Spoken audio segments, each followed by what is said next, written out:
सर्दियों में कपड़े वगैरह बहुत ज़्यादा बढ़ जाते हैं और उनको ऑर्गेनाइज तरीके से रखना ये एक बहुत ही बड़ा टास्क होता है।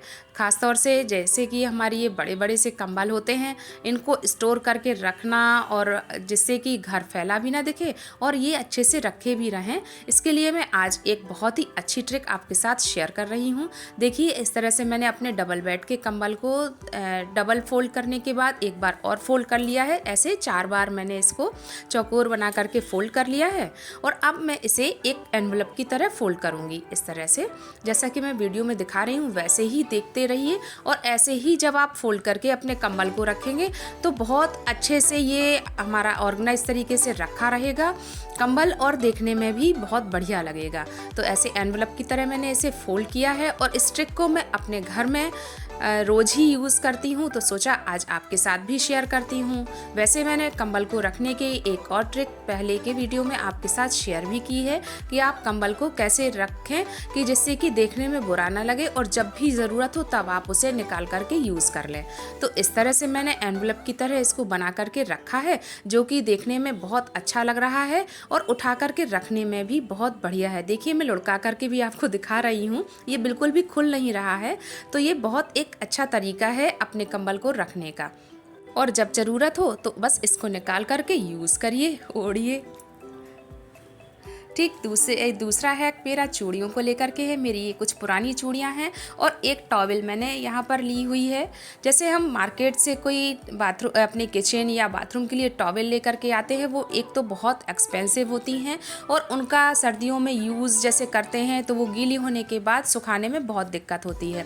तो इस तरह से मैंने ये लूज़ में टॉवेल लेकर के इसे एक अपनी पुरानी चूड़ी के साथ में इसे पिन की सहायता से हैंग कर दिया है, अटैच कर दिया है और बस एक बहुत ही अच्छा हैंगिंग टॉवेल हमारा बन करके तैयार हो गया है, जिसको आप जैसे गीला हो जाए उसको तुरंत निकाल करके आप सुखाने के लिए डाल सकते हैं, धोने के लिए डाल सकते हैं और इसका बढ़िया यूज़ भी कर सकते हैं अपने किचन में। ऐसे ही एक और टॉवेल है मेरी, जो इस तरह से मैंने इसमें जैसे साड़ी की प्लेट्स बनाते हैं ऐसे ही मैंने साड़ी की प्लेट्स की तरह इसको बना करके और इसको भी मैंने चूड़ी में अटैच कर दिया है। तो एक सेफ्टी पिन और एक चूड़ी की हेल्प से कितना बढ़िया हैंगिंग टॉवेल हमारा बन करके तैयार हो जाता है और इसका यूज़ भी बहुत अच्छे से हम कर पाते हैं। तो आप इस ट्रिक को ज़रूर से अपनाएं क्योंकि ये बहुत ही एक आसान और बहुत अच्छा तरीका है अपने पैसे और अपनी चीज़ों को बचाने का।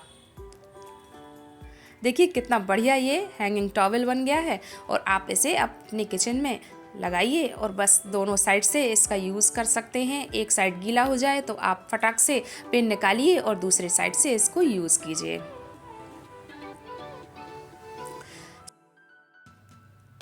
सर्दियों में बथुए और मेथी का तो बहुत ही ज़्यादा यूज़ होता है क्योंकि ये बहुत ज़्यादा पौष्टिक होते हैं और इनका खाने में यूज़ करना ही चाहिए। तो मैं बथुए के पराठे या पूड़ियाँ किस तरह से बनाती हूँ सोचा मैं आपको भी बताऊँ। तो सबसे पहले आपको थोड़ा सा अदरक, लहसुन और हरी मिर्च को लेकर के कढ़ाई में डाल करके थोड़ा हल्का सा बथुए के साथ में पका लेना है। अगर आप लहसुन नहीं खाते हैं तो स्किप कर सकते हैं। केवल अदरक और हरी मिर्च और बथुए को ही इसमें रख करके ढक करके पकाइए और बहुत बढ़िया सा ये फ्लेवर आता है और बहुत अच्छा लगता है जब आप पीस करके इसके पराठे या पूड़ी बनाते हैं। तो एक बार ट्राई ज़रूर कीजिएगा।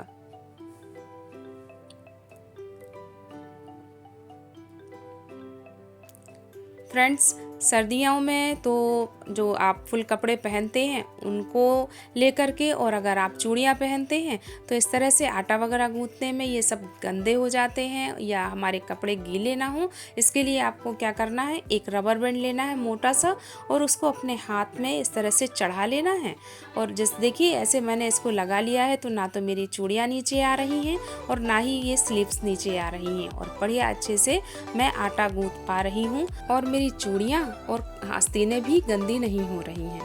तो आप इस ट्रिक को ज़रूर से अपनाएं।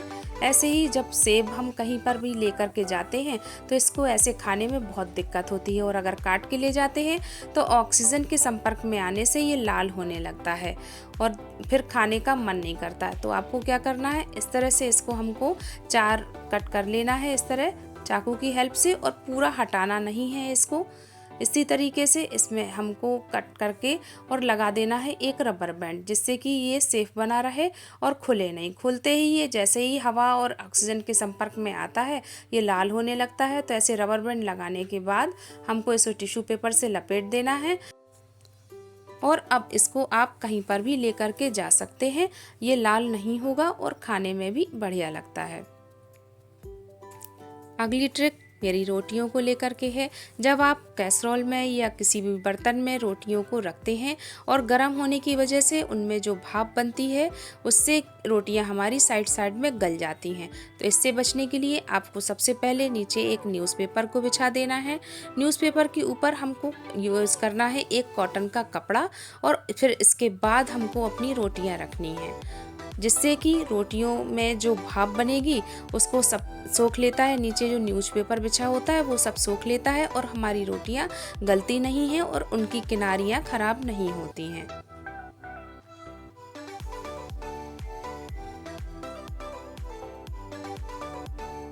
ऐसे ही जब भी आप अपने घर में चटनी बनाएं तो उसको स्टोर करने के लिए सेरेमिक या कांच के बर्तन का इस्तेमाल कीजिए। मेटल की बर्तनों में उसे मत रखिए, क्योंकि मेटल के साथ रिएक्ट करने के बाद हमारी चटनी का कलर और टेस्ट दोनों ही चेंज हो जाते हैं। तो आपको कैसी लगी आज की मेरी वीडियो कमेंट करके ज़रूर से बताएं। मिलती हूँ अगले वीडियो में। Bye bye.